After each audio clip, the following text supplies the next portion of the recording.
The crystal chandeliers cast a warm glow over my Connecticut home, all 6,000 square feet of it. Everything was perfect for Christmas dinner 2023. The mahogany dining table that could comfortably seat 14 was adorned with my finest china and silver candlesticks that had been in Thomas's family for generations. The Christmas tree touched the 12-foot ceiling, decorated with ornaments I'd collected over 30 years of marriage, each with its own story, its own memory. I'm glad to have you here. Follow my story until the end and comment the city you're watching from. I'm Eleanor Wilson, 58 years old. I've been told I'm beautiful my entire life. Soft blonde curls I still maintain religiously. Striking blue eyes, my late husband used to say, could stop traffic. And yes, a figure that's fuller than it used to be, but one I wear with confidence. That night, I'd chosen a burgundy velvet dress that hugged my curves and made my eyes sparkle. I wanted to look perfect for this dinner. After all, it would be my last as their mother. The table groaned under the weight of Christmas dinner. Prime rib roasted to perfection, Yorkshire pudding, roasted vegetables with herbs from my own garden, and 3 different desserts. I'd spent 2 days preparing this meal, just as I had every Christmas for the past 30 years. My 3 adult children sat around that table with their spouses and my 5 grandchildren, everyone chattering and laughing, completely oblivious to what was coming. Alexander, my eldest at 35, sat at what used to be his father's place at the head of the table. Even at 35, he still carried himself with the arrogance of someone who'd never been told no. His wife, Sarah, a stick-thin blonde with cold eyes, picked at her food while making snide comments about the calories in everything I'd prepared. "Mom, this Yorkshire pudding must be 1,000 calories a slice," she said, pushing it around her plate. "No wonder Americans have an obesity epidemic." I smiled politely. "It's a special occasion, dear. Thomas always loved my Yorkshire pudding." Hannah, my only daughter at 33, had inherited my looks, but none of my warmth. She spent most of dinner on her phone, occasionally looking up to criticize something about the house or the meal. "The dining room really needs updating. Mom," she said without looking up from her screen. "These curtains were outdated even when Dad was alive." Her husband, Mark, nodded along with everything she said, like the spineless yes man he'd always been. "We were thinking of renovating our dining room, too. Maybe you could give us that crystal chandelier if you ever decide to modernize." And then there was Benjamin, my baby at 30, the golden child who could do no wrong, who'd been spoiled rotten by both Thomas and me. He sat there with his new wife, Jessica, wife number 3 if you're counting, looking bored and checking his Rolex every few minutes. "How much longer until dessert?" he asked, interrupting a story I was telling about one of our family Christmases years ago. "Jessica and I have plans later tonight." Plans on Christmas Eve. I didn't ask. I just nodded and continued serving. They thought they were so clever. They thought I didn't notice the meaningful glances they'd been exchanging all evening, the way they'd huddled together, whispering when they thought I wasn't looking. They thought their sweet, naive mother was too trusting, too loving, too desperate for their approval to see what was coming. They were wrong. I was serving the chocolate trifle, Thomas's favorite dessert, which I'd made every Christmas since he died 5 years ago. When Alexander suddenly stood up, he cleared his throat in that pretentious way he'd perfected in law school. The way that said, "Everyone needs to stop what they're doing and pay attention to me, a your son.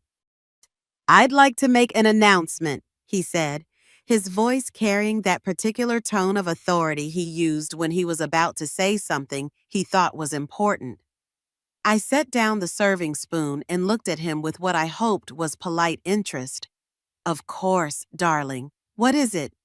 He looked around the table at his siblings, at their spouses, even at the children who were old enough to understand what was happening. Then he looked back at me with eyes that held no warmth, no love, no recognition of the woman who'd given birth to him, raised him, sacrificed for him. "We've been talking," he began, and I noticed how he said "we" like they were a united front against a common enemy. "All of us, and we've come to a decision." I folded my hands in my lap and waited, my face serene, my heart racing with anticipation. This was it, the moment I'd been preparing for, planning for, dreaming of for months. "We've decided," Alexander continued, his voice growing stronger with each word, "that you are no longer a member of our family." The silence that followed was exquisite. Even the youngest children seemed to sense that something momentous had just happened.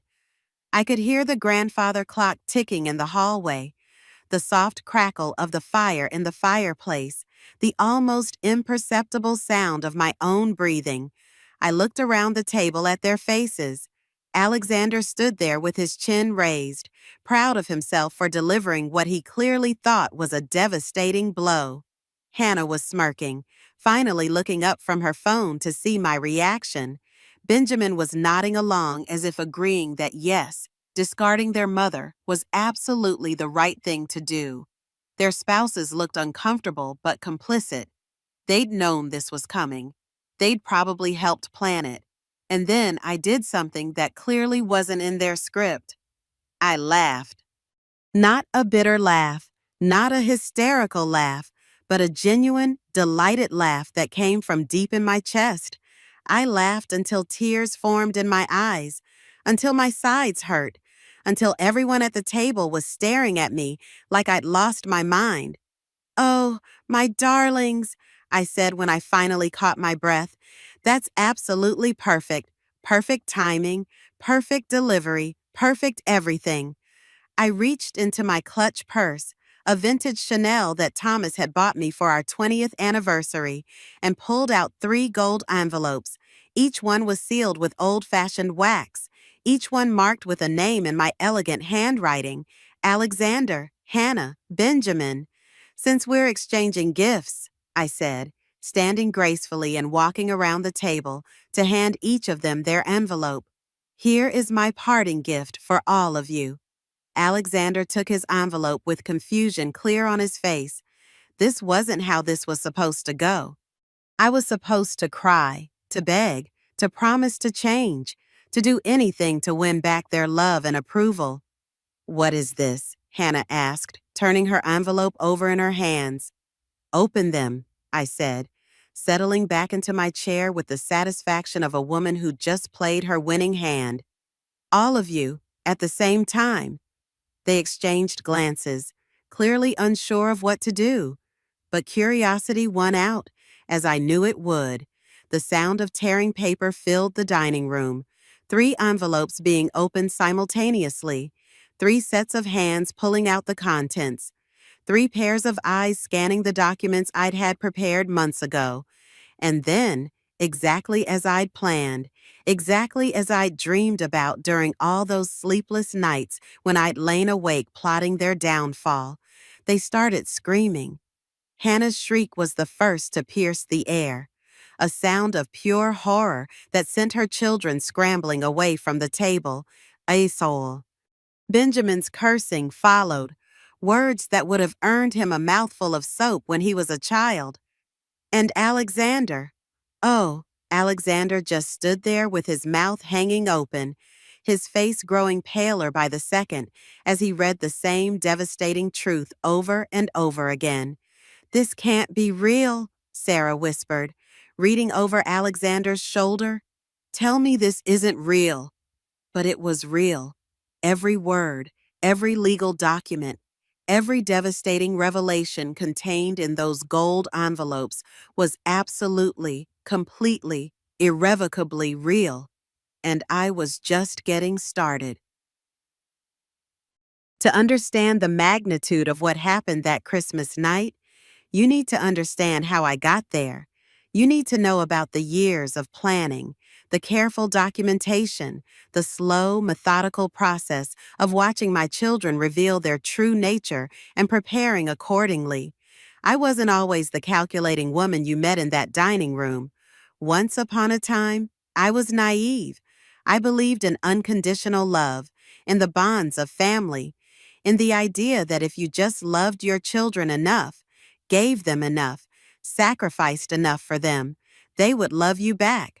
I learned better. It all began at Thanksgiving dinner last year. I'd spent 3 days preparing the meal, as I always did. I'd invited them all, as I always did. And just as I was about to serve dessert, Hannah made an announcement. "We've been talking, Mom, and we think it's time for you to start thinking about the future. Your future." I set down the pie server and looked at her. "What do you mean? You're 57 years old," Alexander said, taking over the conversation with his lawyer voice. "This house is too much for you to handle alone. Your lifestyle is expensive and unsustainable long term. We think it would be better for everyone if you started making some changes." "What kind of changes?" "Downsizing," Hannah said. "Moving somewhere more appropriate for someone your age. Maybe one of those nice senior communities where you could make friends with people in your situation." "My situation. You know," Benjamin added, looking uncomfortable but pressed on by his siblings. "Alone, widowed, not as young as you used to be." They had it all planned out. They'd found a lovely assisted living community just 40 minutes away. They'd calculated how much money I'd have left after selling the house and paying the entrance fees. They'd even picked out a floor plan they thought would suit me. I listened to their entire presentation with growing amazement, not at their audacity. I was beginning to expect that from them, but at their complete inability to see me as anything other than a problem to be managed. "And what happens to Dad's business interests?" I asked. "The investments, the properties, the trust funds." They exchanged glances, and I knew exactly what they'd been planning, what they'd been discussing in their private family meetings that somehow never included the actual matriarch of the family. "Well," Alexander said carefully, "obviously, we'd help you manage all that. Take the burden off your shoulders so you can focus on enjoying your retirement." Retirement at 57, while they divided up everything Thomas and I had built together. That night, after they had all gone home to their own lives, I sat in Thomas's study and made a decision. If my children wanted to treat me like an obstacle to be removed, then I would remove myself, but not in the way they expected. I would beat them at their own game. The first thing I did was hire a private investigator. If my children thought they could manipulate me, I wanted to know exactly what kind of people I was dealing with. Charlotte Green was not what I expected when I called the number a friend had discreetly passed to me. She was in her 50s, with salt and pepper hair cut in a practical bob, and wore a well-tailored pantsuit that whispered quality without shouting money. Her office was neat, professional, and free of the cliches I'd half expected. No frosted glass door with private investigations stenciled across it. No bottle of whiskey in the desk drawer. "What can I help you with, Mrs. Wilson?" she asked after we'd exchanged pleasantries. I hesitated. Saying it out loud made it real, made me a mother who was investigating her own children. "What kind of person did that make me take your time?" Charlotte said gently. "Whatever it is, I've probably heard worse." "I want to investigate my children," I finally said, the words leaving a bitter taste in my mouth. I think they're planning something that isn't in my best interest." I expected judgment, but Charlotte simply nodded. "Family cases are my specialty, Mrs. Wilson. Usually it's children investigating parents they suspect of dementia, or spouses investigating each other for infidelity, but occasionally, I get parents who need to know what their adult children are up to. There's no shame in protecting yourself." Her words loosened something in my chest. I've spent my entire life protecting them. It feels wrong to be suspicious. If your instincts are telling you something's wrong, they probably are. The question is, what exactly do you want to know? What did I want to know? Everything. Nothing. I wasn't sure. I want to know if they're financially stable, if they're involved in anything illegal, if they've been meeting with lawyers or financial advisors about my estate. I want to know if they're the people I raised them to be, or if they've become strangers wearing my children's faces. Charlotte nodded and took notes. This type of investigation takes time. We'll need to look into their financial records, their associations, their habits. It won't be cheap, and it won't be quick. Are you prepared for that? Money isn't an issue, I said. And I have time. There's one more thing, Charlotte said, looking at me directly. Are you prepared for what we might find? Not everyone wants to know certain truths about the people they love. Was I prepared? I thought about the coldness in Alexander's eyes when he talked about managing my money. I thought about the way Hannah barely looked up from her phone when she visited me. I thought about Benjamin's increasingly desperate requests for loans that were never repaid. Yes, I said firmly. I need to know the truth, whatever it is. Over the next few weeks, Charlotte's reports started coming in. Each one was more damning than the last, but also more complex than I'd anticipated.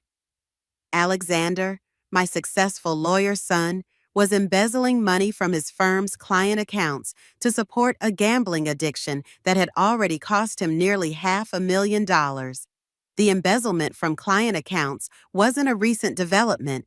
He'd been skimming money for over 2 years, always telling himself he'd pay it back when his luck turned around. But there was something else, a detail that complicated the simple picture of a corrupt lawyer stealing from clients. Alexander had been using some of the embezzled money to pay for cancer treatments for his firm's receptionist, a single mother who had no health insurance. He'd gotten involved with her case when he learned the firm was planning to fire her due to her frequent absences for treatment. He'd kept her on payroll, covered her medical bills, and even drove her to chemotherapy appointments twice a month.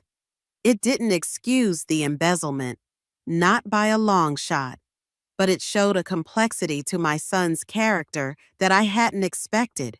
The same man who could coldly plot to move his mother into a retirement home to get his hands on her money was also secretly supporting a woman he barely knew through her cancer battle. I didn't know what to make of it. Hannah's investigation revealed that she had been systematically cheating on Mark throughout their 10-year marriage, using the money I gave her for shopping trips to fund romantic getaways with various men. She'd also been forging my signature on checks, taking money from joint accounts we'd established for the grandchildren's education funds. But again, there was nuance. Hannah's marriage to Mark was emotionally abusive. His public persona as a supportive, mild-mannered husband masked private controlling behavior and verbal cruelty. I found emails where he belittled her appearance, monitored her spending, and isolated her from friends. Her affairs, while not justifiable, were her misguided attempt to find emotional connection in a marriage that provided none. The money she stole funded not just her affairs, but also a secret therapy fund and an emergency escape account she'd established on her therapist's advice.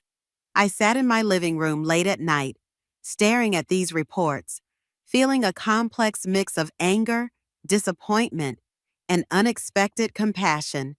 My children had made terrible choices. Yes, but they weren't cartoon villains. They were damaged, complicated people whose bad decisions had understandable, if not excusable, origins. Then came the report on Benjamin, my baby, my golden child. This one hit the hardest. Benjamin was dealing cocaine to his wealthy friends and using me as an unwitting money launderer for his profits. The business ventures and investment opportunities he'd been asking me to fund were fronts for his drug operation. But like his siblings, his story wasn't black and white. Benjamin had started using cocaine after his first wife left him for his best friend. The depression that followed led him to self-medicate, and when his trust fund began to run dry due to his extravagant lifestyle, he started selling to maintain both his habit and his image. He was in deep with dangerous suppliers, owing substantial amounts of money to people who didn't take kindly to late payments. One night, looking at all these reports spread across Thomas's desk, I wept, not just for the betrayal, but for the failures, mine and Thomas's, that had contributed to who our children had become. Agasm. Had we spoiled them too much? Had we not taught them proper values? Had Thomas's frequent absences building his business empire left them with father-shaped holes they were trying to fill with money, power, and cheap thrills?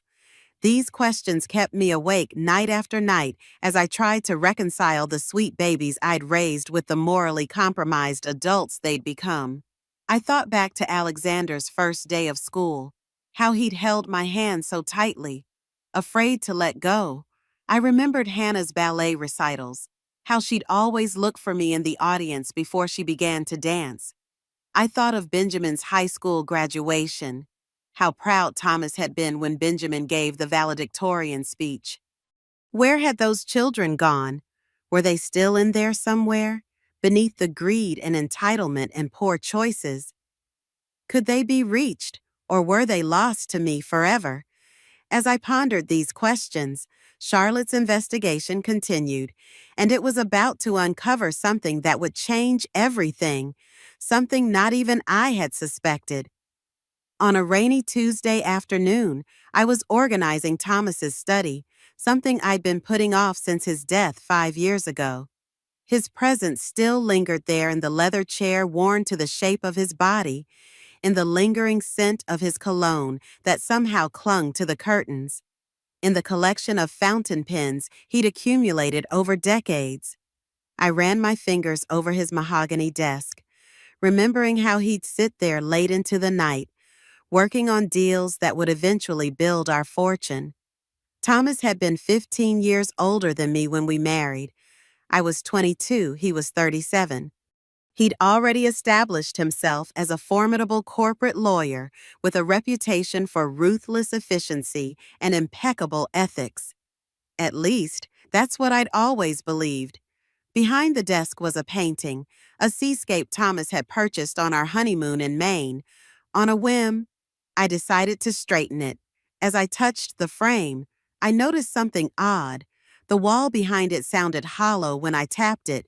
Curious, I removed the painting entirely and discovered a small door, perfectly matched to the wood paneling. A hidden safe. My heart began to race.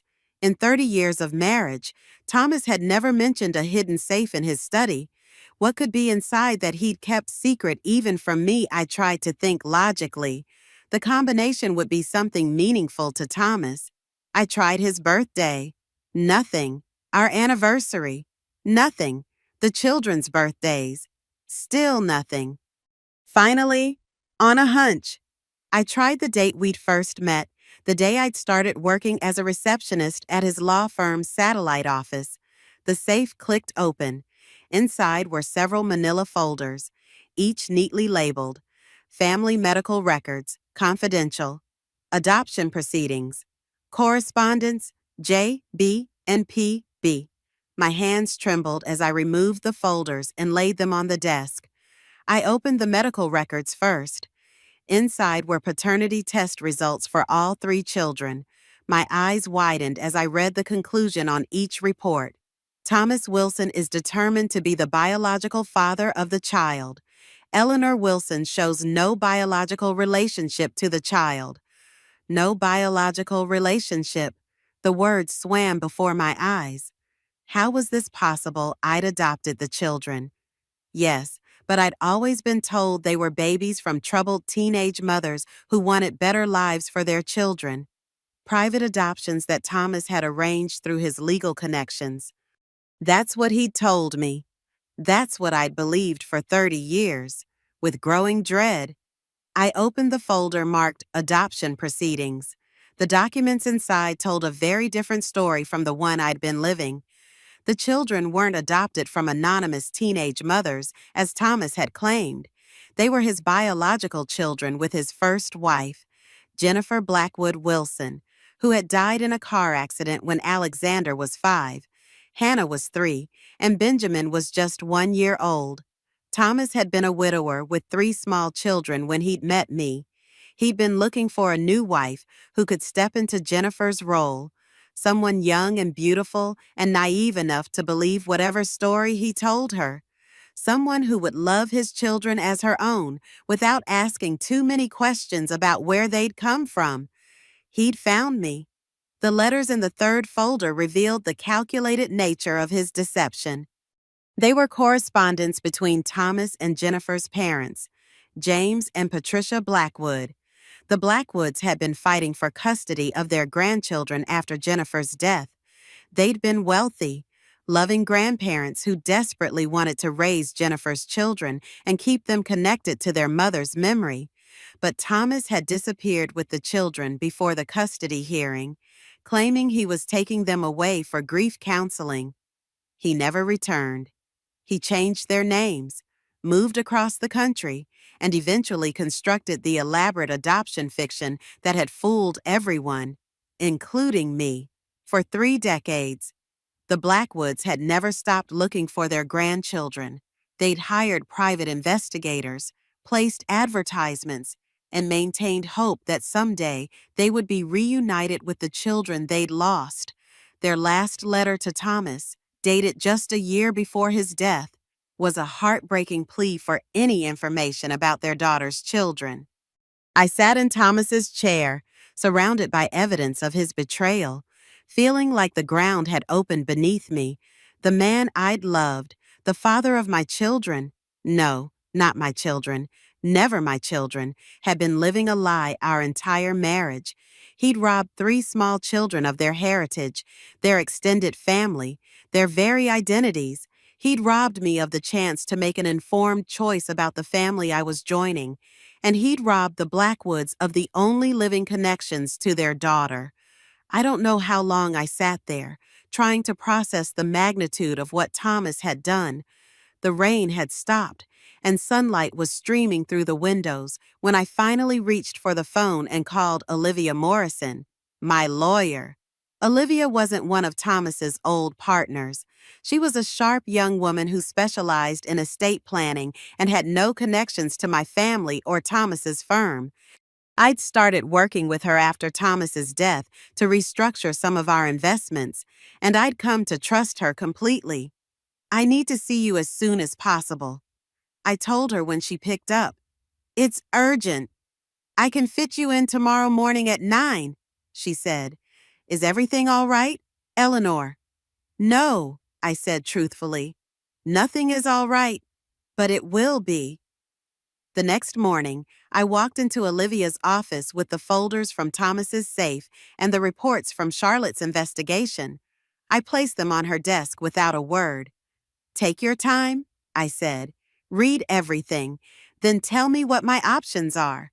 Olivia read through the documents meticulously, her expression growing more concerned with each page. When she finally looked up, her face was grave. "Eleanor, this is a complicated situation. These documents suggest that your adoption of the children may have been based on fraudulent information. What does that mean for me legally? It means that your parental rights exist in a legal gray area. You've been their mother for 30 years. You've supported them, raised them, made decisions for them. Any court would recognize you as their de facto parent, regardless of biology. But if you wanted to challenge the adoption, if you wanted to argue that you entered into it under false pretenses, you might have grounds to legally sever the relationship. I leaned back in my chair, absorbing this information. And if I severed the legal relationship, they would have no claim to your estate, no inheritance rights, no legal standing as your next of kin. You would be, in the eyes of the law, strangers, and your obligations to them would end immediately. No financial support, no medical decision-making authority, no legal responsibilities of any kind. I was quiet for a long moment, thinking about what this meant.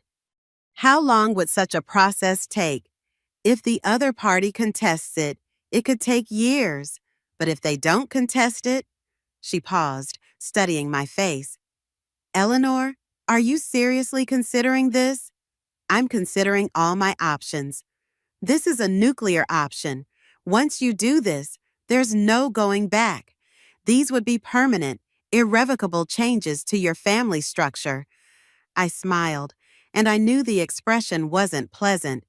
Olivia, they've already made it clear they don't want me as part of their family. I'm simply considering giving them what they want. The weight of my decision settled over me as I sat there in Olivia's office. I was contemplating something drastic, something that would change all our lives forever. Was I really prepared to legally sever ties with the children I'd raised for 30 years, the children I'd loved, nurtured, sacrificed for? But were they really my children if they could so callously plan to discard me when I became inconvenient? If they could steal from me, lie to me, use me as a source of money rather than love, if biology wasn't what made them mine?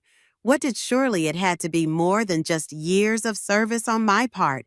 And what about the Blackwoods, if they were still alive? Didn't they deserve to know their grandchildren? Didn't Alexander, Hannah, and Benjamin deserve to know their real heritage, their mother's family? The truth about who they really were, the more I thought about it, the more certain I became. My children, no, Thomas's children, had made their choice.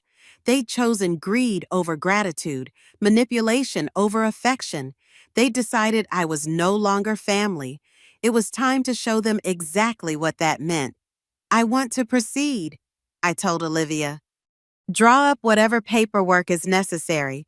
I want to dissolve my parental relationship with all three of them. Are you absolutely sure? Olivia asked, concern evident in her voice. This isn't something you can undo if you change your mind. I thought of Thanksgiving dinner, of the cold calculation in their eyes as they discussed moving me into a retirement home like I was a piece of furniture they'd grown tired of. I thought of the years of manipulations, the stolen money, the lies. I've never been more sure of anything in my life. As I left Olivia's office, I felt something I hadn't expected. Not satisfaction or vindication, but grief. Grief for the family I thought I had. Grief for the 3 decades I'd spent loving children who'd turned out to be strangers.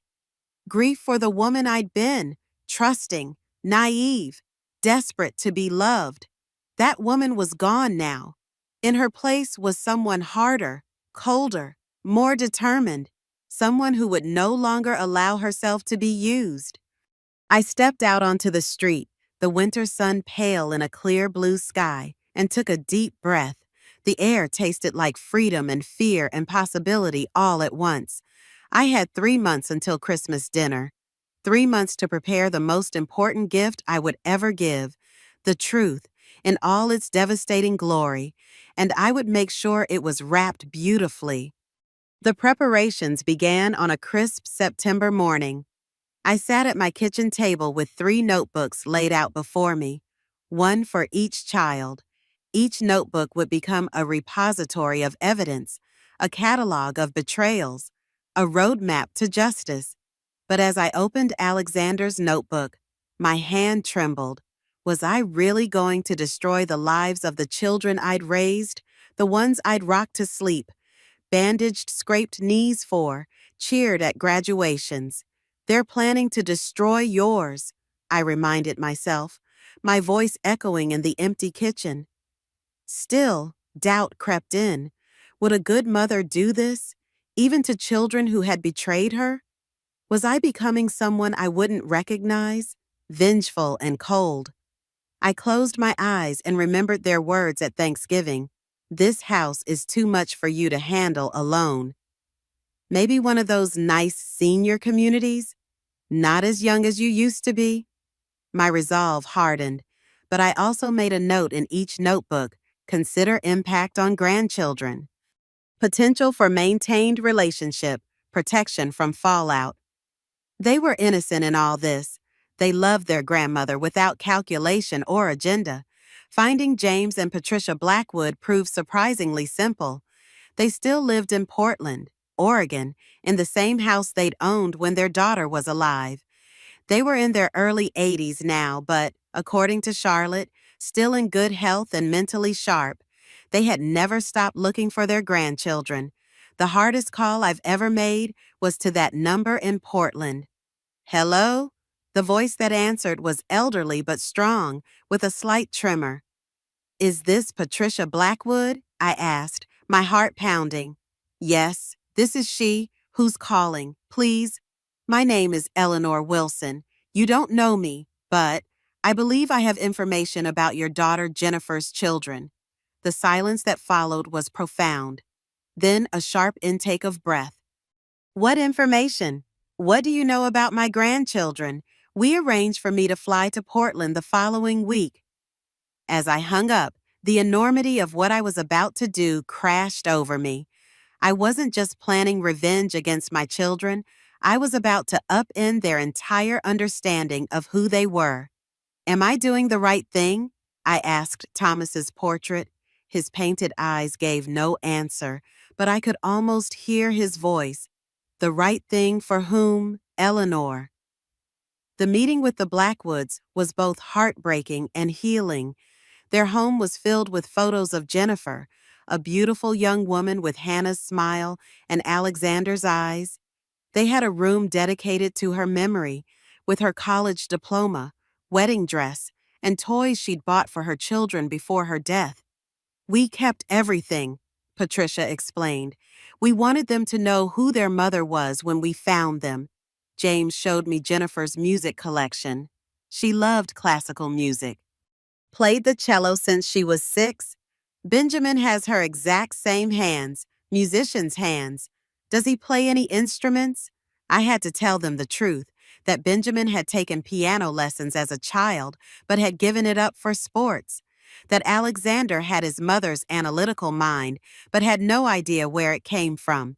That Hannah had inherited Jennifer's artistic talent, but had been steered toward practical pursuits by Thomas. They don't know anything about her, do they? Patricia asked, her voice heavy. No, I admitted. They believe they were adopted from teenage mothers. They have no idea who their real mother was, or that they have grandparents who have been searching for them.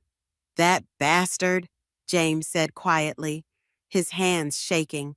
Thomas swore he'd keep in touch, that they'd always know about Jennifer. Then he just disappeared. Patricia took my hand. You raised them as your own, not knowing the truth. You loved them. I did. I do. And it was true, despite everything. That was what made this so hard.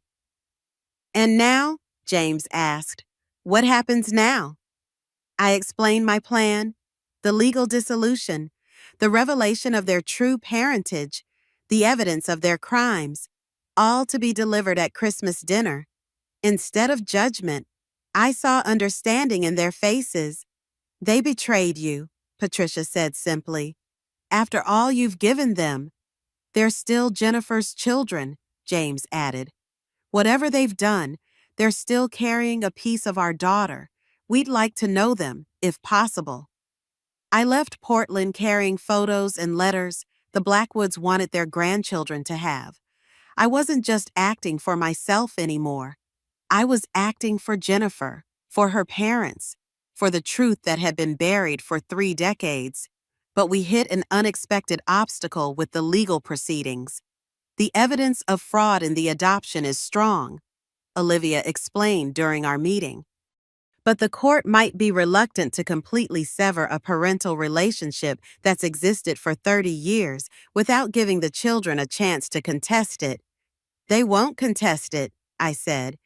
They'll be too busy dealing with the criminal charges. About that, Olivia leaned forward. The evidence against Alexander for embezzlement is solid, but the drug trafficking charges against Benjamin are more circumstantial. We have records of suspicious transactions, witness statements, but no direct evidence of him handling drugs. What are you saying?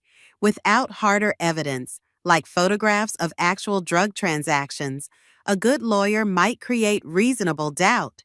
This was a setback I hadn't anticipated. Benjamin was the most vulnerable of my children, but also the one who'd been most cruel behind my back.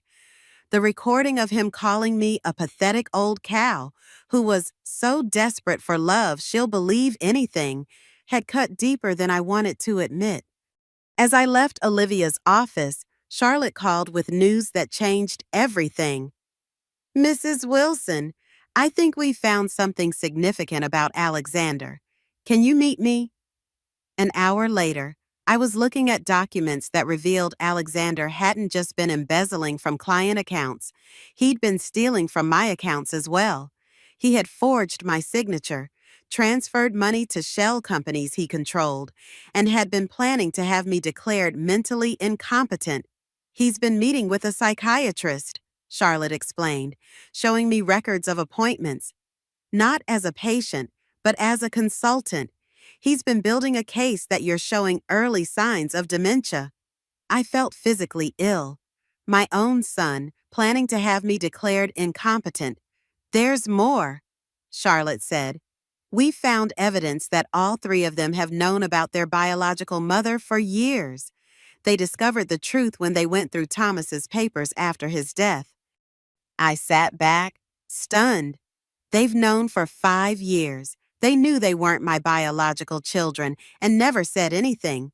It appears so, and based on emails we've recovered, they've been using this information to plan how to exclude you from the inheritance. There's one more thing, Charlotte added. Alexander has been in contact with the Blackwoods. Just him, not the others. He reached out about 2 years ago. Why, what did he tell them? He didn't tell them who he was. He posed as a private investigator, asked questions about Jennifer, based on his emails with Hannah and Benjamin. He was trying to find out if the Blackwoods had any legal claim to Thomas's estate that might interfere with their inheritance. Alexander had found his biological grandparents, people who had been searching for him his entire life, and he had seen them only as potential obstacles to his inheritance. He hadn't given them the reunion they'd prayed for. He'd used them, just as he'd used me. That night, I sat alone in my garden. The betrayal I'd uncovered was worse than I'd imagined. Not just greed and entitlement, but calculated cruelty. Not just using me, but actively planning to dismantle my life while knowing exactly who I was to them, the woman who had raised them without any biological obligation to do so. I had been wrestling with doubts about my revenge plan, questioning whether I was going too far. But those doubts were gone now. They had made their choice. Now they would face the consequences. As October progressed, I began withdrawing from my children's lives, emotionally and financially. It was a test, a way to gauge their reactions when the support they'd taken for granted began to disappear. Benjamin was the first to notice. He called me one evening, his voice tight with stress. "Mom, I need your help. There's been a problem with one of my investments, and I need about $30,000 to cover some temporary shortfalls." In the past, I would have transferred the money immediately. This time, I asked questions. Lots of them. What kind of investment? Who's managing it? Can you send me the paperwork? What's your plan for paying this back? Mom, it's complicated. I just need the money by tomorrow, or I'm going to lose everything. Then maybe you should lose everything, I said quietly. Maybe that would teach you to make better choices.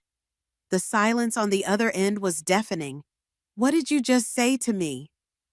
I said, Maybe you should face the consequences of your poor decisions instead of expecting me to bail you out every time you make a mistake. Are you serious? This is your son asking for help. This is my son asking for money again without explanation, without gratitude, and with the assumption that I exist solely to solve his problems. He hung up on me. It felt like a victory. Hannah was next. She called about her annual Christmas shopping trip to New York, which traditionally involved my credit card. "I've made our reservations at the plaza," she said without preamble. "Same suite as always." "I'm not going this year," I said. "You're welcome to go, but you'll be paying for it yourself." "I can't afford to pay for it myself. You know that." "Then maybe you should plan a trip you can afford." "What is wrong with you lately? Are you having some kind of breakdown?" I smiled. "No, Hannah, I'm having a breakthrough." Alexander was the hardest to chip away at because he was the smartest. He came to visit me, bringing flowers and wine and wearing his charming smile. "Mom, I'm worried about you. The way you've been acting, it's not like you. And what would you suggest? Maybe it's time to consider some of the options we discussed at Thanksgiving. Somewhere smaller, more manageable. Somewhere you could be around people your own age." "You mean somewhere you wouldn't have to worry about me anymore? That's not—" He stopped, regrouped. "Mom, we love you. We want what's best for you." "Do you? When was the last time you called me just to talk? When was the last time you asked about my day, my interests, my life beyond what I can do for you?" He left without finishing his wine, and I knew I'd hit my target, but my plan had attracted attention.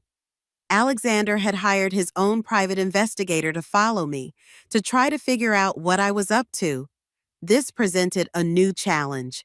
If he discovered my plan, he might take preemptive action, perhaps even try to have me declared incompetent before I could execute my plan.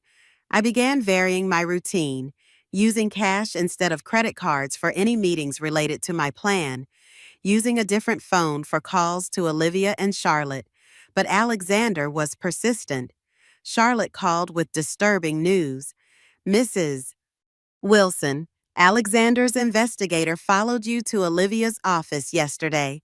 He's also been making inquiries about Olivia's legal specialties, and he's accelerating the plans to have you declared incompetent. He's scheduled a meeting with a judge for next week." This was serious. If Alexander convinced a judge that there were legitimate concerns about my competence, he could potentially block any legal actions I tried to take. "What do we do?" I asked. "We move faster," Charlotte said, "and we create a counter-narrative. You need to be seen as completely competent, engaged in the community, mentally sharp." I joined a book club, scheduled lunch meetings with friends, volunteered at the Historical Society, and took a class at the community college. Each activity created witnesses who could attest to my mental sharpness. I also scheduled a complete neurological evaluation with a top specialist in New York, one with no connections to Alexander. The results showed no signs of cognitive impairment. In fact, the doctor noted that my cognitive function was exceptional for any age. Armed with this documentation, Olivia filed a preemptive motion to block any guardianship proceedings Alexander might initiate, citing harassment and providing evidence of his financial crimes as motivation for his false claims. It was a chess match, and I was determined to win. But another challenge emerged, one I hadn't anticipated. Madison, Hannah's 12-year-old daughter, called me one evening, her voice small and confused. "Grandma, are you mad at Mom? She said you're acting weird and don't want to see us anymore." My heart contracted painfully. Hannah was using her daughter as an emotional pawn. "Oh, sweetheart, no, I'm not mad, and I always want to see you. Your mom and I are having some grown-up disagreements, but that has nothing to do with how much I love you." She said you wouldn't buy her plane tickets to New York, and now we can't have Christmas presents because you're being selfish. The manipulation was so blatant, it would have been laughable if it weren't so cruel. Madison, that's not true. Your mom could afford the trip if she wanted to. She just didn't want to spend her own money. And I've already bought your Christmas presents. Mom said you were sick and forgetting things.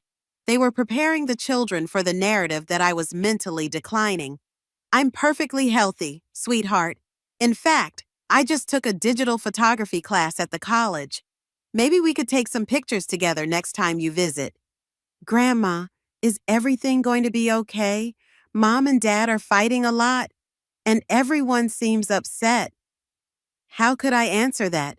Everything was not going to be okay. In less than a month, I was going to detonate a bomb that would destroy her family as she knew it. Things might be difficult for a while, I said carefully, but I want you to remember that no matter what happens, I love you, and sometimes adults make mistakes that have consequences. If that happens, it's not your fault. After I hung up, I sat in my kitchen for a long time, thinking about the collateral damage my revenge would cause. The grandchildren would suffer. They would be confused, hurt, possibly even traumatized. Was I willing to inflict that pain to achieve justice for the first time? I seriously considered abandoning my plan. Perhaps there was another way, a less destructive path that would still protect me without devastating the grandchildren. But then I remembered Alexander's effort to have me declared incompetent. I remembered Hannah using her daughter as an emotional weapon. I remembered Benjamin's cruel words, and I knew there was no turning back. My children had declared war. They had fired the first shot at Thanksgiving when they tried to ship me off to a retirement home. Now it was my turn to respond. Christmas Eve arrived with a light dusting of snow. I moved through the house with purpose, checking every detail of my plan. The envelopes were ready, heavy gold paper sealed with wax, each containing the documents that would change everything. DNA test results, evidence of their criminal activities, legal documents severing my parental rights, and information about the Blackwoods and Jennifer. I placed the envelopes in my safe, then turned my attention to the meal preparations. Everything had to be perfect. The same dishes I'd prepared every Christmas, the same decorations, the same traditions. As I chopped vegetables, my phone rang. It was Benjamin. "Mom," he said, his voice tense. "I need to talk to you about something important." "I'm listening." "It's about the money you wouldn't lend me last month. I wasn't entirely honest with you about what I needed it for." Was he actually going to confess? The truth is, I've been having some problems. Financial problems. I've made some bad decisions, gotten involved with some people I shouldn't have. What kind of people? People who loan money to people like me. People who expect to be paid back on schedule, no matter what. He wasn't confessing to drug dealing. He was spinning a story to make me feel sorry for him without admitting to any actual crimes. "Are you in danger, Benjamin?" "I could be, if I don't get the money together soon." His voice broke. "Mom, I'm scared. I don't know what to do." For just a moment, I felt the old maternal instinct kick in, the desire to protect my child, to fix his problems. For just a moment, I almost offered to help him. Then I remembered the photographs Charlotte had shown me. Benjamin with cocaine, Benjamin counting cash, Benjamin laughing about manipulating his crazy old mother. "Benjamin," I said gently, "have you considered that maybe it's time to face the consequences of your choices?" "What do you mean?" "I mean, maybe running to mommy to fix your problems isn't the answer anymore. Maybe it's time for you to be a man and deal with your own mistakes." The silence stretched out between us. "I can't believe you're going to let me get hurt over money," he finally said, his voice cold. "I'm not letting anything happen to you. Benjamin, you created this situation. You can find a way out of it." You know what, fine. We'll see how you feel about family loyalty after Christmas dinner. He hung up, confirming what I already suspected. They had planned their announcement for Christmas dinner, thinking it would be the perfect moment to discard me publicly. They had no idea I'd been planning my own announcement for the same occasion. As night fell, I sat in the living room, looking at the Christmas tree, Eichwawan. The same angel had topped it for 30 years. A delicate porcelain figure with golden wings that Thomas had bought for our first Christmas together. So many memories in this house. So many Christmases that had accumulated into a life. Tomorrow, everything would change. The family that had gathered under this tree for decades would be irrevocably shattered. Was I ready? Was I certain? I thought of Alexander's cold calculation, his willingness to have me declared incompetent. I thought of Hannah's casual cruelty, her use of her own daughter as an emotional weapon. I thought of Benjamin's contempt, his mockery, his exploitation of my love. Yes, I was ready. Yes, I was certain. But as I climbed the stairs to bed, doubt crept in one last time. What if I was wrong? What if there was still something worth saving in these relationships? What if, beneath the greed and entitlement, my children still loved me in their way? Could I forgive them? Could we start over, establish healthier boundaries, rebuild what had been broken? Then my phone chimed with a text message from Charlotte. Check your email. Sending audio file, recorded tonight at Murphy's Bar. I played the file. It was Benjamin's voice, clear and cruel, talking about me. The old cow is so desperate for love. She'll believe anything I tell her, he said, his words slightly slurred but unmistakably vicious. A few tears, some story about being in trouble, and she hands over whatever I need. It's like having a personal ATM that runs on guilt. His friends laughed, and Benjamin continued. The best part is, she actually thinks we love her. She has no idea we're just waiting for her to die so we can split up all that money. My brother and sister think we should put her in a home now, but I like having her available for emergencies. The recording went on, each minute more devastating than the last. By the time it ended, my doubts had vanished completely. There would be no reconciliation, no forgiveness, no fresh start. I wiped away tears I hadn't realized I was shedding and went to bed. Tomorrow would be Christmas Day. Tomorrow would be the end of one life and the beginning of another. Tomorrow, I would give my children the gift of truth, and it would destroy them. Christmas morning dawned clear and bright, sunlight glinting off the fresh snow like scattered diamonds. I awoke early, my body tense with anticipation. Today was the day everything would change. I dressed with care, choosing a deep emerald dress that brought out the green in my eyes. Thomas had always said they changed color depending on what I wore. I applied my makeup meticulously, styled my hair, and fastened my pearls around my neck. The face that looked back at me from the mirror was calm, determined, powerful. Today, Eleanor, I whispered to my reflection, you take back your life. The morning passed in a blur of final preparations. I retrieved the gold envelopes from the safe, each one addressed in my elegant handwriting. I checked the contents one last time, ensuring every document was in order. Then I slipped them into my vintage Chanel clutch. They fit perfectly, as if it had been designed for this very purpose. By 4 o'clock, the house was filled with the aroma of roasting prime rib and freshly baked bread. The table was set with my finest china, crystal glasses catching the light from the chandeliers. Christmas music played softly in the background, the same playlist I'd used for years, another familiar element to contrast with the upheaval to come. At 4:30, the doorbell rang. Alexander and Sarah arrived first, with their children Emily and Jacob in tow. Alexander kissed my cheek perfunctorily while Sarah critically scanned the decorations, no doubt looking for something to criticize. "The house looks nice, Mom," Alexander said, handing me a bottle of wine. "Although that wreath is looking a bit dated, we should take you shopping for some modern decorations after the holidays." "Thank you for the suggestion," I replied, keeping my tone pleasant. "But I like my wreath.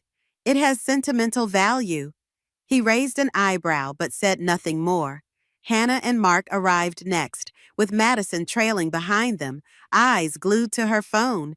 Hannah barely greeted me, immediately complaining about the traffic, while Mark muttered something about the driveway needing to be shoveled better. Benjamin and Jessica were the last to arrive, 20 minutes late. Benjamin didn't bother with an excuse, simply handing me his coat as if I were a servant. "Something smells good," he said, heading straight for the bar I'd set up in the living room. "I need a drink." As I watched my children spread throughout my home, claiming spaces, criticizing choices, treating me with casual disregard, I felt a strange calm settle over me. These people were strangers wearing familiar faces. They might have my eyes, Thomas's chin, Jennifer's smile, but they were not the children I had raised. Those children were gone, if they had ever truly existed at all. Dinner began precisely at 6. I served each course with the same care I always had, making sure everyone had their favorites. I smiled. I made small talk. I asked about their lives with genuine interest. I was the perfect hostess, the perfect mother, right up until the moment Alexander cleared his throat and stood up. The conversation died instantly. Hannah and Benjamin exchanged glances, clearly aware of what was coming. Their spouses looked uncomfortable but resolute. They'd all rehearsed this moment. "I'd like to make an announcement," Alexander said, using his courtroom voice. "We've been talking, all of us, and we've come to a decision." I folded my hands in my lap and waited, my face a mask of serene interest. "We've decided," Alexander continued, his voice growing stronger with each word, "that you are no longer a member of our family." The silence that followed was exquisite. I could hear the grandfather clock ticking in the hallway, the soft crackle of the fire, the almost imperceptible sound of my own breathing. I looked around the table at their faces, Alexander standing with his chin raised, Hannah smirking, Benjamin nodding along, their spouses uncomfortable but complicit. And then I laughed. Not a bitter laugh, not a hysterical laugh, but a genuine, delighted laugh that came from deep in my chest. I laughed until tears formed in my eyes, until everyone at the table was staring at me like I'd lost my mind. "Oh, my darlings," I said when I finally caught my breath, "that's absolutely perfect. Perfect timing, perfect delivery, perfect everything." I reached into my clutch purse and pulled out the 3 gold envelopes. "Since we're exchanging gifts," I said, standing gracefully and walking around the table to hand each of them their envelope, "here is my parting gift for all of you." Alexander took his envelope with confusion clear on his face. This wasn't how this was supposed to go. "What is this?" Hannah asked, turning her envelope over in her hands. "Open them," I said, settling back into my chair. "All of you, at the same time?" They exchanged glances, clearly unsure of what to do, but curiosity won out. The sound of tearing paper filled the dining room, 3 envelopes being opened simultaneously, 3 pairs of eyes scanning the documents I'd prepared. And then, exactly as I'd planned, they started screaming. Hannah's shriek was the first to pierce the air, sending her children scrambling away from the table. Benjamin's cursing followed, words that would have earned him a mouthful of soap when he was a child. And Alexander just stood there with his mouth hanging open, his face growing paler by the second. "This can't be real," Sarah whispered, reading over Alexander's shoulder. "Tell me this isn't real." But it was real. Every word, every legal document, every devastating revelation was absolutely, completely, irrevocably real. "You're not our mother," Hannah finally managed to say, her voice a strangled whisper. "Biologically, no, legally. As of yesterday, also no." I took a sip of my wine. "The adoption has been dissolved based on fraudulent representation. I am, in the eyes of the law, no longer your mother." "You can't do this," Alexander said, lawyer mode kicking in despite his shock. "An adoption can't be reversed after 30 years. It can when the adoption was based on fraudulent information, when the adopting parent was deceived about the circumstances." I smiled at him, cold and precise. "You should know that, Alexander. You're the one who researched it 2 years ago when you were trying to figure out how to exclude me from the inheritance." His face went from pale to ashen. "How did you know that I know everything? I know about your embezzlement from client accounts.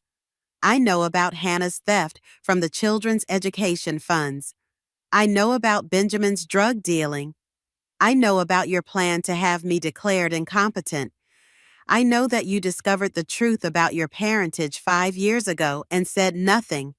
I know about your meeting with the Blackwoods, Alexander, where you pretended to be a private investigator rather than their grandson."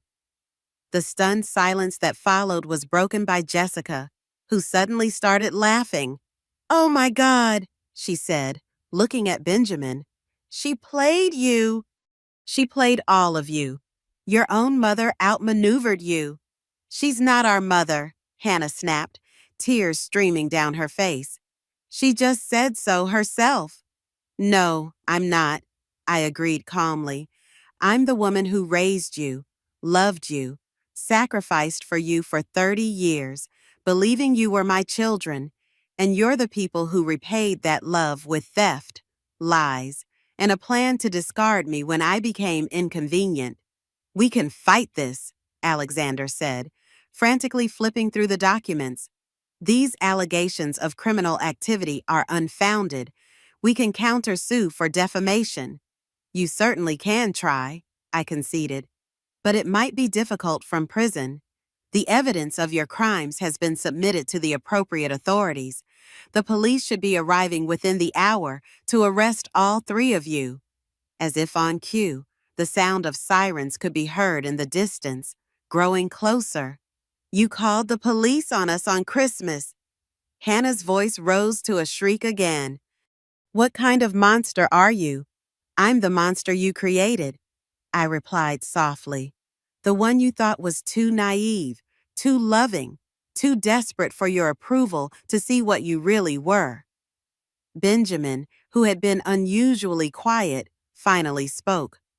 "What about the Blackwoods? Who are they?" "Your maternal grandparents. Jennifer Blackwood was your mother, your real mother. She died in a car accident when you were very young. Thomas was your biological father. He kidnapped you after Jennifer's death to avoid a custody battle with her parents, changed your names, moved across the country, and constructed an elaborate lie about adopting you from teenage mothers."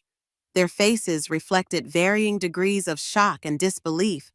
"The Blackwoods have been searching for you for 30 years, I continued. "They never stopped looking, never stopped hoping they would find their daughter's children. Their contact information is in your envelopes, along with photos of Jennifer and letters they've written to you. They're in their 80s now, but they still hope to meet you." The sirens were very close now, the flashing lights visible through the windows. "You've ruined everything," Alexander said, his voice shaking with rage. "Our lives, our careers, our reputations, destroyed because you couldn't accept that we wanted you to move to a retirement home."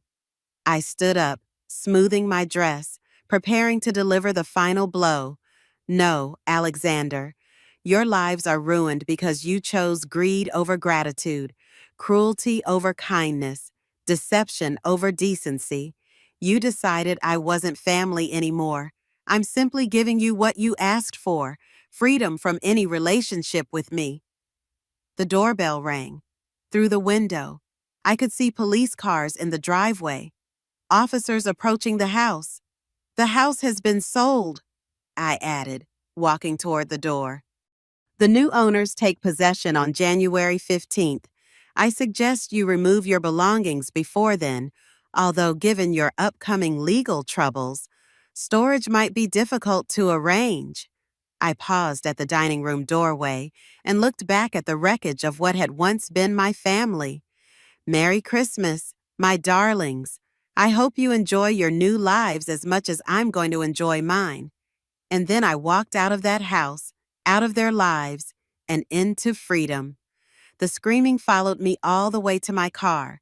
I drove to the Marriott downtown, where I'd booked the penthouse suite for the next month. The hotel staff had been expecting me. I'd made arrangements weeks ago, knowing I wouldn't want to return to the house after dinner. As I settled into the luxurious suite with a glass of champagne and a view of the city lights, I felt a complex mix of emotions. Relief, certainly. Satisfaction at a plan perfectly executed. But also grief. Grief for the family I'd thought I had. Grief for 3 decades of love that had, in the end, meant nothing. The first call came at 11:47 p.m., Alexander's number. I let it ring. The second call came at 11:52 p.m. Hannah. I let that one ring, too. By midnight, all 3 of them had called multiple times, left voicemails that ranged from desperate pleading to furious threats, and sent text messages that revealed just how thoroughly their world had collapsed. I didn't listen to any of them. That chapter of my life was closed. The next morning brought a knock on my hotel room door. I looked through the peephole to see 2 police officers and a woman in a business suit. Mrs. Wilson, I'm Detective Rodriguez. We'd like to speak with you about the reports you filed regarding your children. I invited them in and offered coffee, which they declined. The woman introduced herself as Agent Sarah Chun from the FBI's Financial Crimes Division. We've reviewed the evidence you provided, Agent Chun said.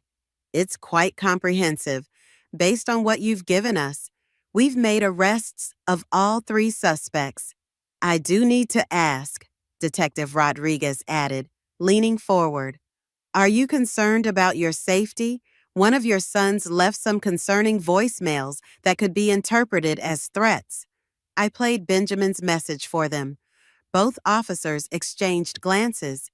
We'll be adding threatening a witness to his charges, Agent Chun said, and we'll have a patrol car check on you periodically until he's in custody.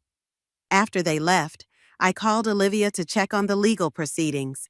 The adoption dissolution is moving faster than I expected.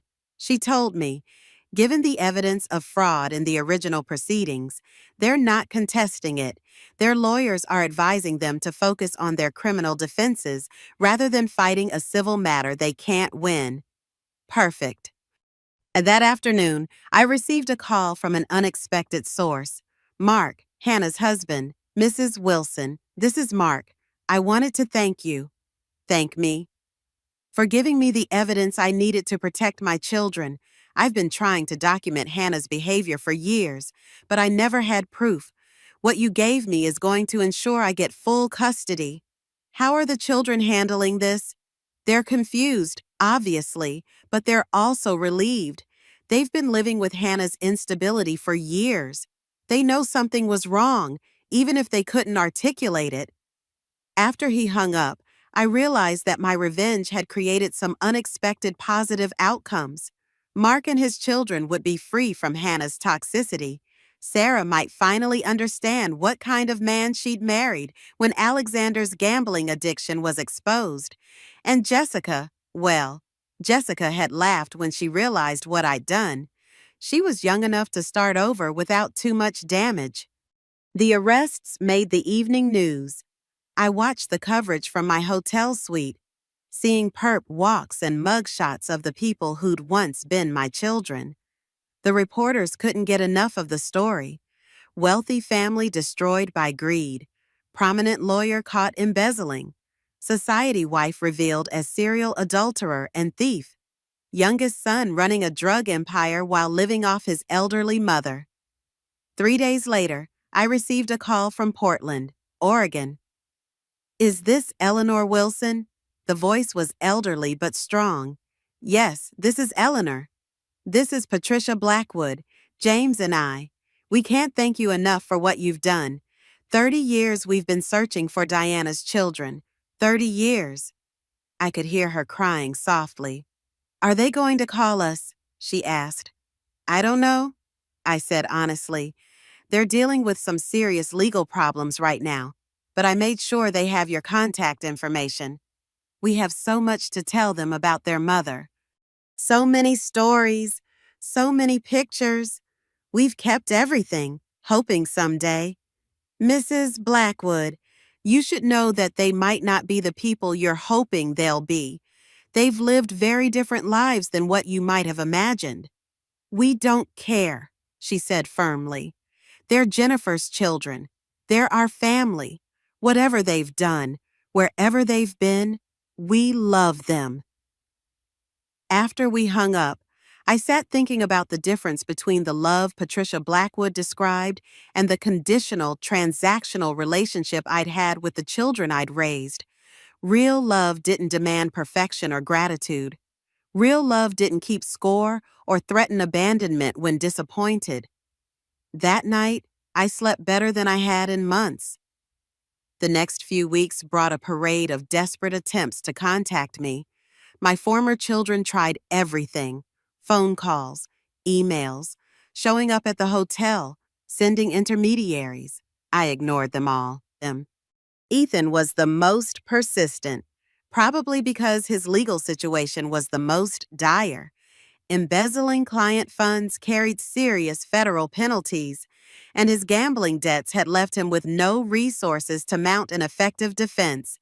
He finally ambushed me at the hotel's restaurant where I was having lunch with Rose, my oldest friend who'd flown in from Ohio to support me through this transition. Mom, he said, appearing suddenly at our table. Please, just 5 minutes. He looked terrible. His expensive suit was wrinkled, his hair uncombed, his eyes red-rimmed with exhaustion and stress. I'm sorry, I said politely, but I don't know you. Please don't do this. I know you're angry, but we can work this out. We're still family. No, I said, cutting into my salmon with deliberate precision. We're not. The legal documents dissolving our relationship were finalized last week. We are now officially and legally strangers. That's just paperwork. You raised me. You loved me. That has to count for something. I looked up at him then. This man who'd once been my little boy, who I'd rocked to sleep and comforted through nightmares. You're right. I did love you. For 30 years, I loved you more than my own life, and you repaid that love by stealing from me, lying to me, and planning to have me declared incompetent so you could control my assets.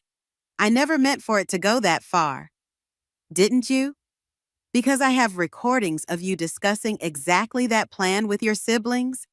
I have documentation of meetings with lawyers about guardianship proceedings. His face crumbled. I was desperate. The gambling, the debts. I wasn't thinking clearly. No, Alexander, you were thinking very clearly. You were thinking about how to use my love for you to solve your problems, just like you've been doing your entire life. I signaled the waiter for the check. Now, if you'll excuse me, I have plans this afternoon. What plans? I smiled at him, and I knew the expression was cold enough to freeze water. I'm meeting with a documentary filmmaker who's interested in telling the story of how 3 adopted children systematically abused their elderly mother until she was forced to disown them to protect herself. The color drained from his face. You wouldn't I? It's quite a compelling story, actually. Wealthy family, shocking betrayals, criminal activity, the ultimate revenge, the kind of story that trends on social media for weeks. I stood up, leaving money on the table for the meal. Oh, and Alexander, if you ever approach me in public again, I'll have you arrested for harassment. The restraining order I filed yesterday should have been served to you by now. Rose and I walked away, leaving him standing alone in that expensive restaurant, looking like the broken man he'd become. Hannah tried a different approach. She sent her children, my former grandchildren, to the hotel with a letter. I was walking through the lobby when I saw them. Madison, age 12, and her younger brother David, age 10, sitting on one of the elegant sofas in their school uniforms, looking lost and confused. My heart clenched. These children were innocent victims in their parents' war. Grandma Eleanor, Madison stood up when she saw me, her eyes hopeful and scared. Hello, Madison. David. I kept my voice gentle but formal. What are you doing here? Mommy said to give you this. Madison held out an envelope with my name written in Hannah's handwriting. She said to tell you that she's sorry, and she loves you, and please come home. I took the letter but didn't open it. How did you get here? Daddy brought us, David said. But he's waiting in the car. He said he can't talk to you because of legal stuff. Smart man. Mark was protecting himself while still allowing the children to attempt one last connection with the woman who'd been their grandmother for their entire lives. Madison, David, I want you to understand something very important. The problems between me and your mother have nothing to do with you. You're wonderful children, and I love you very much. Then why won't you come home? Madison asked, tears starting to form in her eyes. Because sometimes adults make choices that have consequences. Your mother made some very bad choices, and now she has to face the results of those choices. But we miss you, David said, and Mommy cries all the time now. I knelt down so I was at their eye level. I miss you too, more than you know, but I can't be part of your family anymore because your mother hurt me very badly, and I need to protect myself. Will we ever see you again? The question broke my heart. I don't know, sweetheart. That will depend on a lot of things that are out of my control right now. I hugged them both, breathing in the scent of their hair, memorizing the feeling of their small arms around my neck. Then I walked them back to the car where Mark was waiting. I'm sorry about this, he said through the driver's window. Hannah convinced them to write you a letter, and they insisted on delivering it themselves. It's fine. They needed to see me to understand that this isn't about them. For what it's worth, I think you did the right thing. What Hannah did to you, it was unforgivable. That evening, I finally read Hannah's letter. It was exactly what I expected. Desperate pleading mixed with attempts at manipulation, promises to change, claims that she'd been influenced by her brothers, threats of suicide if I didn't forgive her. But buried in the hysteria was one line that revealed everything I needed to know about how Hannah really saw me as Okwari. I know I took some money, but you have so much, and I needed it more than you did. I was just borrowing from my inheritance anyway. Borrowing from her inheritance, even in her apology letter, even while begging for forgiveness, she still saw my money as rightfully hers. I threw the letter away without finishing it. Benjamin's approach was the most predictable. He tried to intimidate me. He called my hotel room at 3:00 a.m., clearly drunk or high. His voice slurred with chemicals and rage. You think you're so smart, don't you? You think you can destroy my life and just walk away. Benjamin, I said calmly, you're violating the restraining order by calling me. This conversation is being recorded, and I'll be forwarding it to the police in the morning. Good. Let them hear this. Let them hear what happens when you fuck with people's lives for no reason. No reason you were dealing drugs, stealing my money, and planning to have me declared incompetent. Those seem like pretty good reasons to me. I was protecting myself. Do you have any idea how much money I owe to how many dangerous people? I know exactly how much money you owe and to whom. My investigator was very thorough. Then you know what's going to happen to me if I can't pay them back. Benjamin, you created this situation. You chose to deal drugs. You chose to borrow money from dangerous people. You chose to threaten your mother when she wouldn't enable your criminal behavior. These are all your choices. You could fix this. You could pay off my debts, hire me a good lawyer, make this all go away. I could, but I won't. Why? Why are you doing this to us? I was quiet for a long moment, thinking about how to answer that question. Because, Benjamin, you asked me to, all of you. You told me I wasn't part of your family anymore. You were right, I'm not. And now you get to live with what that actually means. He hung up, cursing, and I went back to sleep with the satisfaction of a woman who'd finally stopped letting other people's poor choices become her emergencies. The next morning, I forwarded the recording to Detective Rodriguez, who assured me that Benjamin's bail would be revoked and he'd be returned to jail pending trial. 3 weeks after Christmas dinner, all three of my former children were in custody, their assets frozen, their lives in ruins.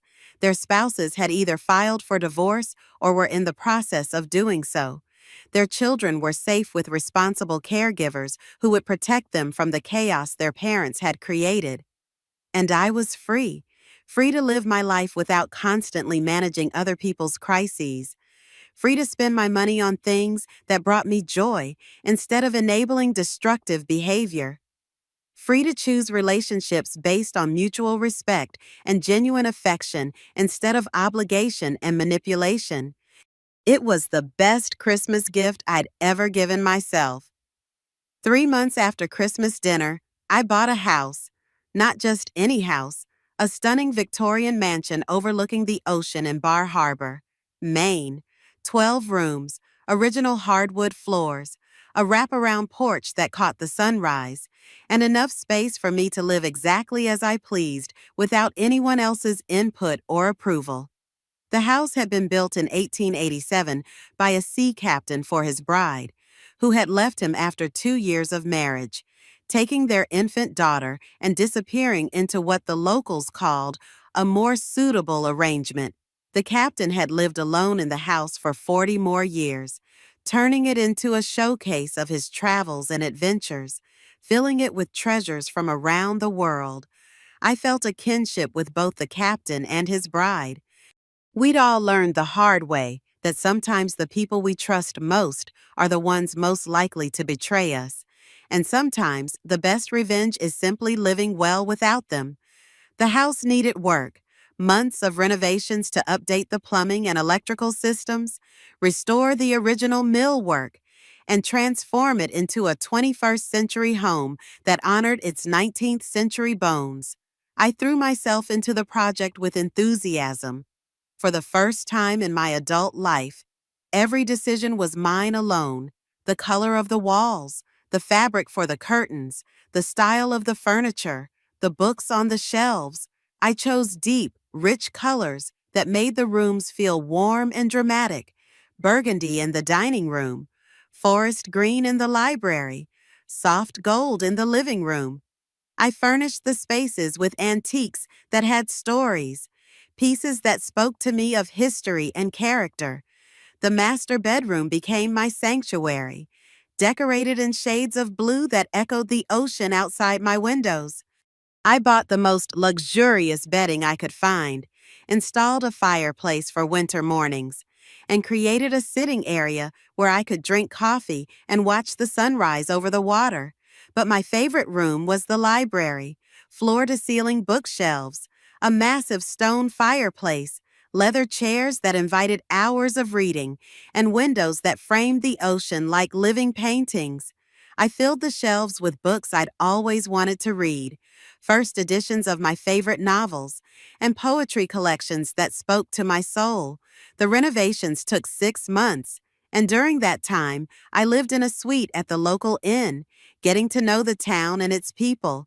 Bar Harbor was the kind of place where summer brought tourists and winter brought solitude, where locals protected each other's privacy and respected the healing power of distance from complicated pasts.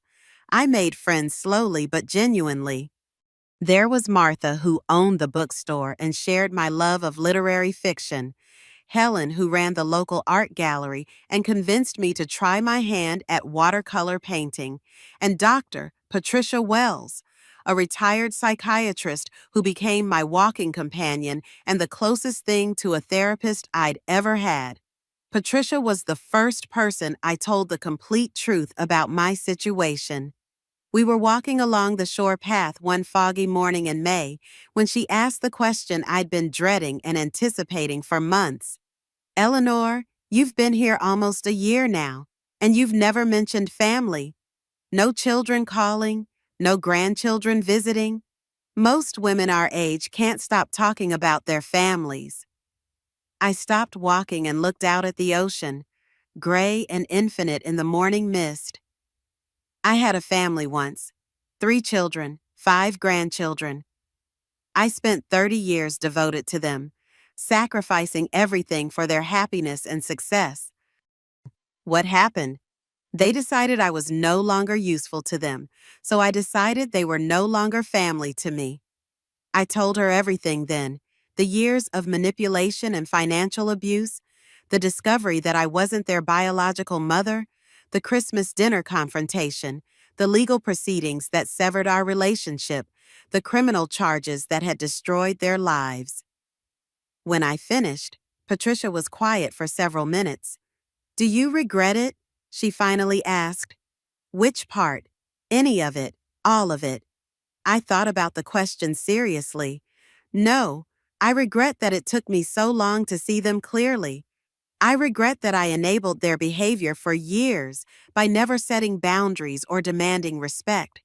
But I don't regret protecting myself when I finally understood what they really were. And you don't miss them. I miss the people I thought they were. But those people never really existed. They were just roles they played to get what they wanted from me. That conversation marked a turning point in my healing. I stopped feeling like a woman in exile and started feeling like a woman who'd found her way home. 2 years after Christmas dinner, I received an unexpected visitor. I was in my garden tending to the roses I'd planted along the stone wall that separated my property from the cliff overlooking the ocean when a young woman approached my garden gate. "Excuse me, Mrs. Wilson?" I looked up to see a woman in her 20s with familiar blue eyes. Madison, Hannah's daughter, now a young college student. Madison, I could hardly believe it. "Is that really you?" She nodded, smiling nervously. "I hope it's okay that I came. Dad helped me find you." I set down my gardening shears and really looked at her. She'd grown into a beautiful young woman with Hannah's features, but a gentleness in her expression that her mother had never possessed. "Of course it's okay. Come in, please. I'll make some tea." We sat on the porch overlooking the ocean, and Madison told me about her life. She was studying psychology at Boston University, hoping to become a therapist. Mark had raised her and David with stability and love, shielding them from Hannah's influence as much as possible.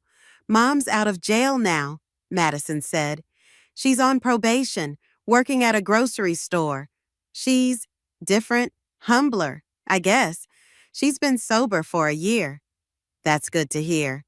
She still talks about you sometimes. She says you taught her the hardest lesson of her life." I sipped my tea, not sure how to respond to that. "I understand why you did what you did." Madison continued, "It took me a long time, but I understand now. They were hurting you, using you. You had to protect yourself. I never wanted to hurt you or the other grandchildren," I said softly. "That was the hardest part, knowing you would suffer for your parents' choices. We would have suffered anyway." Their behavior was destructive long before that Christmas dinner. At least this way, there was honesty, there was truth. We talked for hours, catching up on all the years we'd missed. Before she left, Madison asked if she could visit again, perhaps bring David next time. I said yes without hesitation. As I watched her drive away, I felt something I hadn't expected. Hope, not for reconciliation with my former children. That door was closed permanently, but for connections with the next generation. Connections based on choice rather than obligation. 1 month later, I received a letter from Alexander.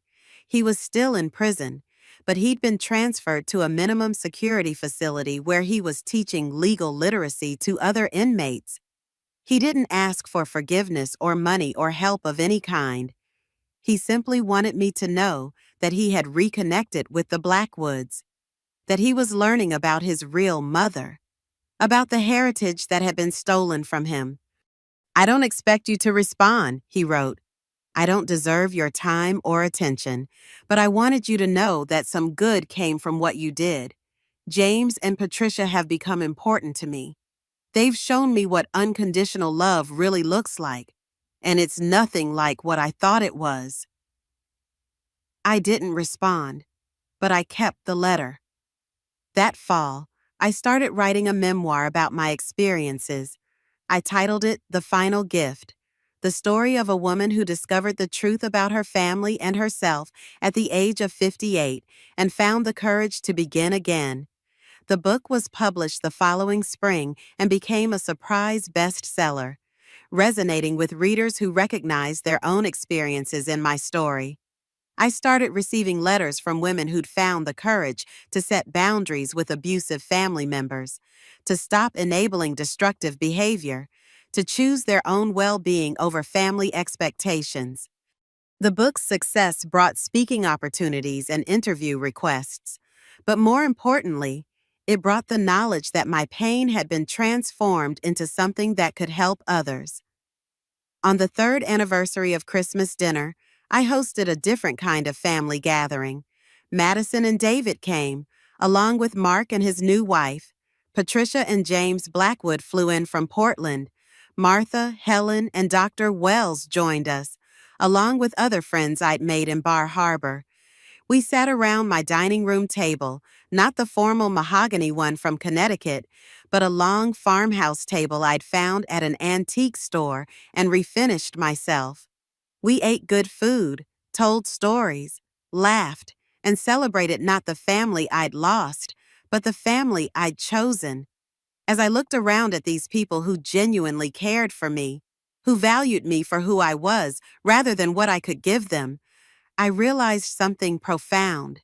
Family isn't defined by blood or legal documents or shared history. Family is defined by respect, by mutual care, by the choice to treat each other with kindness and honesty. I had lost the family of my past, but I had gained something more valuable, a family of my choosing, one built on a foundation of truth rather than obligation.